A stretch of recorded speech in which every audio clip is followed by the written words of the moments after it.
So అసలు ఎలాంటి ఆధారాలు లేకుండా గుడ్డ కలిసి మొహాన్ని వేసినట్టు హెరిటేజ్ నిధిలోకి తీసుకొస్తా ఉన్నారు, హెరిటేజ్ బ్రాండ్ దెబ్బతీయడానికి ప్రయత్నిస్తూ ఉన్నారని చెప్పి నారా లోకేష్ కూడా అంటున్నారు. హెరిటేజ్ బ్రాండ్ ఎవరు దెబ్బతీస్తున్నారు? హెరిటేజ్ ఇది ఏదైతే ఇది బయటకు వచ్చిన తర్వాత ఇందాపూర్ డైరీ 17th ఐటమ్ కింద హెరిటేజ్ ఎప్పుడు కూడా దేవాలయాలకు సప్లై చేయలేదని చెప్తున్నారు. చెప్తాను మీకు. ఏదైతే 17th ఐటమ్ కింద మీ మ్యానుఫ్యాక్చరింగ్ కంపెనీ అని చెప్పి ఏదైతే ఈ ఇందాపూర్ డైరీ ఉందో అది వెబ్సైట్లో నుంచి 5 రోజుల తర్వాత కో మ్యానుఫ్యాక్చరింగ్ యూనిట్ కింద మార్చింది మీరా మేమా? మీ ప్రభుత్వం మీ కంపెనీ మార్చిందా మేము మార్చామా? ఒకటి. రెండోది, ఏదైతే హెరిటేజ్లో సేల్స్ వైస్ ప్రెసిడెంట్గా శాస్త్రి గారు ఉన్నారో ఆయన రిజైన్ చేయించింది మీరా మేమా? క్లియర్ కదా? మీరా మేమా?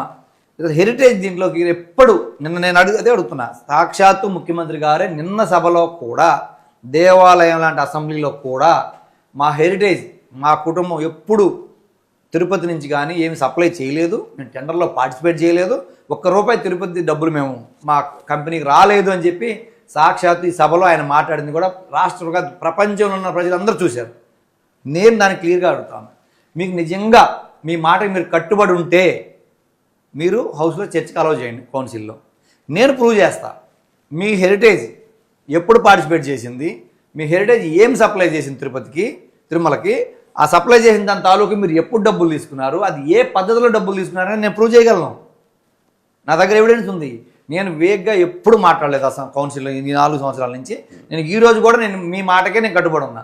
మీ మాట ప్రకారం మీరు నిలబడండి, నా మాట ప్రకారం నేను ప్రూవ్ చేయగలనని చెప్పి నేను చెప్తా ఉన్నా. ఈ 4 రోజులు ఇంకా కౌన్సిల్లో ఉంది. 4 రోజుల్లో మీకు నిజంగా దేవదేవుడి మీద కానీ భక్తి కానీ ఏదైనా భయం కానీ గౌరవం కానీ ఉంటే మీరు చర్చకు అలౌ చేయండి.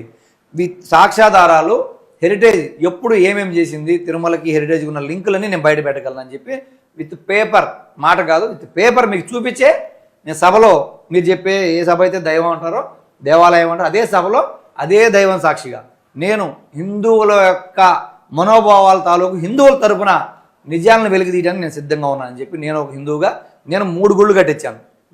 ఈ జీవిత కాలంలో మా ఊర్లో గుడి కట్టించాను, హైదరాబాద్లో గుడి కట్టించాను, మళ్ళీ మా లక్ష్మీనరసింహ గుళ్ళో కూడా గోపురం కట్టించాను.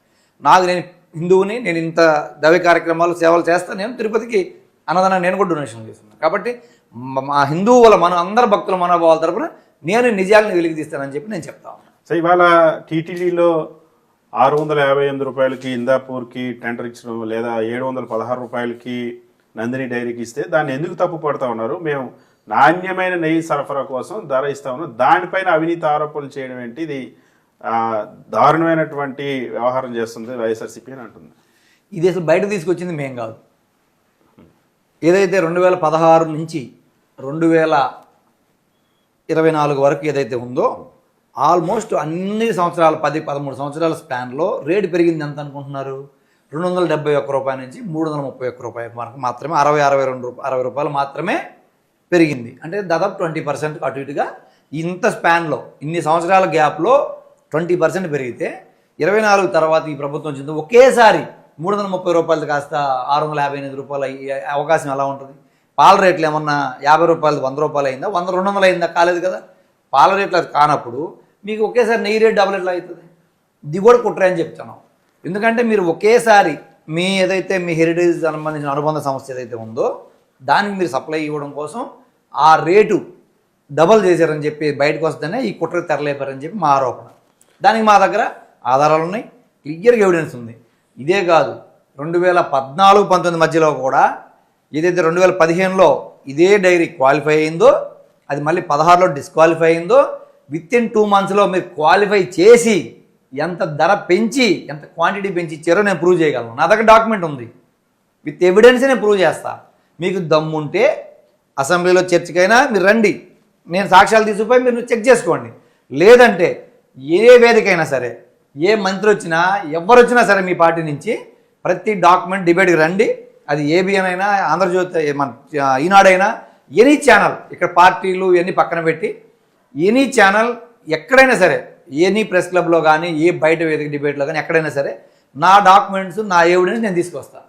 మీరు కాదని మీరు ప్రూవ్ చేసుకున్న డాక్యుమెంట్ మీరు తెచ్చుకోండి, నేను డిబేట్కి రెడీ ఎనీవేర్, నేను ఆధారాలతో నిరూపిస్తాను. లేదంటే మీరు తప్పైందని ఒప్పుకోండి. నేను నిరూపించలేకపోతే నేను తప్పని ఒప్పుకుంటా, మీరు నిరూపించలేకపోతే మీరు తప్పని ఒప్పుకోండి.